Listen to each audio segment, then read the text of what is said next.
Alors là, on va voir ensemble quelque chose de très intéressant.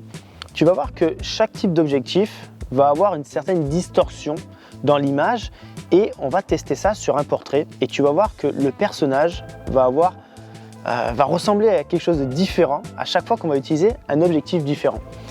Tu peux faire un test chez toi déjà juste avec ton téléphone portable. Essaye de prendre un selfie tout simplement et tu vas voir le visage que tu vas avoir, à quoi tu vas ressembler. Et maintenant tu demandes à quelqu'un qui te prenne aussi en photo avec ton même téléphone mais en utilisant le zoom en x1 ou en x2 et tu vas voir que les 3 photos vont être complètement différentes. Entre ton selfie pris ici avec potentiellement un grand angle et ensuite une photo zoomée un petit peu et une photo encore plus zoomée et tu vas voir que c'est différent. Donc là, c'est ce qu'on va faire. Encore une fois, on va utiliser Nicolas et on va faire des portraits et on va commencer directement avec un portrait au fisheye. Donc là, ultra grand angle qui déforme tout et tu vas voir la tête qu'il va avoir Nico. Il va être techniquement moins beau avec ça qu'avec par exemple un 70-200. Mais ça va être très rigolo de voir ça. Ensuite, après le fisheye, on va passer au 14 mm. Ensuite, au 16 mm.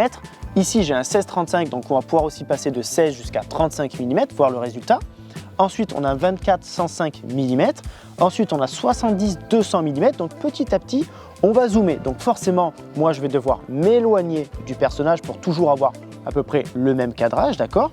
Donc avec le fisheye, je vais être vraiment collé au personnage. Et forcément, dès qu'on va commencer à utiliser du 70-200, je vais être beaucoup plus loin pour toujours avoir le même cadrage. Et tu vois, visuellement, ça va être complètement différent. Et après, pour s'amuser, on ira encore plus loin. On va tester mon 400 mm.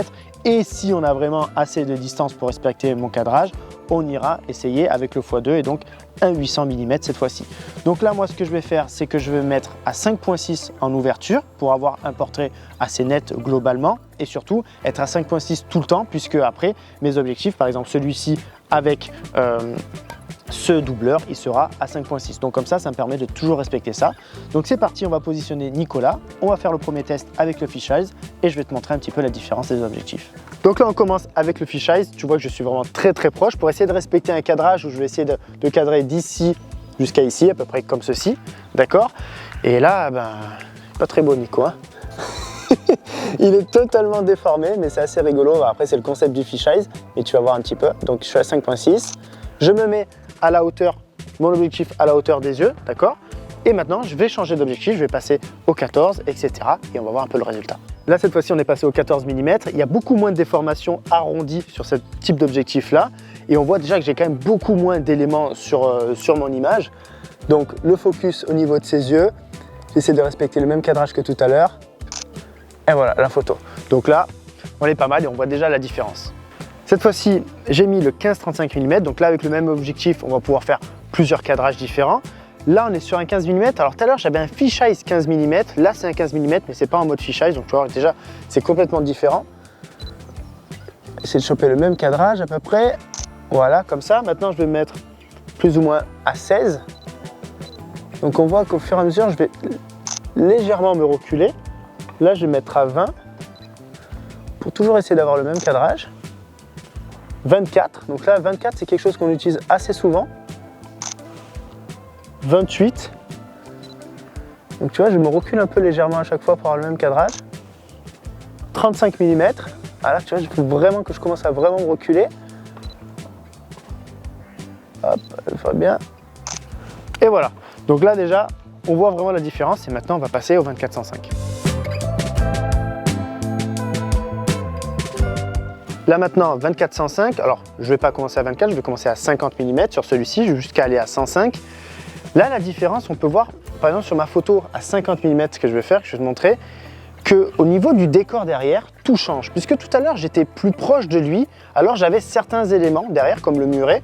Et là, comme je suis un peu plus loin, le muret, en fait, commence à disparaître. Donc, le personnage change, ça se modifie, mais aussi le décor par rapport au cadrage, puisque j'ai besoin cette fois-ci de me reculer. Donc là, 50 mm,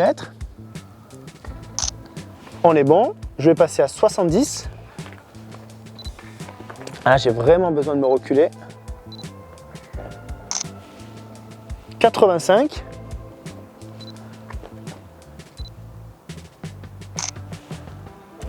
Allez, à 100, 105 à peu près.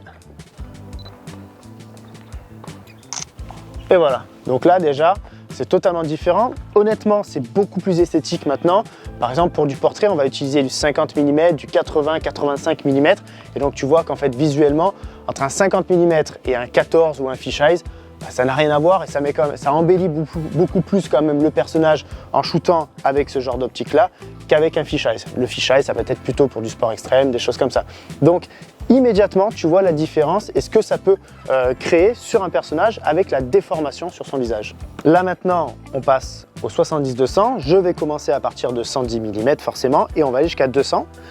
Donc on a encore une fois, on voit qu'on a reculé. Ma photo à peu près à 110.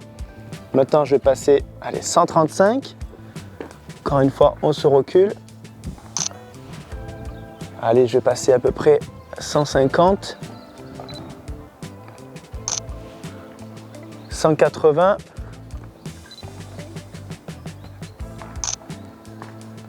Et là, à 200 mm. Donc, qui est pour moi, honnêtement, une des plus belles optiques. Et là, on peut voir en fait que d'un coup, le ciel a disparu sur notre photo. Je vérifie quand même. Et le ciel a disparu. Alors que tout à l'heure, avec un fisheye, on avait tout. Et au fur et à mesure, en fait, on voyait que les éléments, je t'ai parlé du muret, tout change en fait derrière. Donc là aussi, c'est très intéressant de voir qu'il n'y a pas que seulement le personnage, mais aussi le décor qui bouge. Bon, bah, cette fois-ci, on va aller encore plus loin. On sort le 400 mm. Là, je suis à peu près bien placé. C'est bon. Focus sur Nico.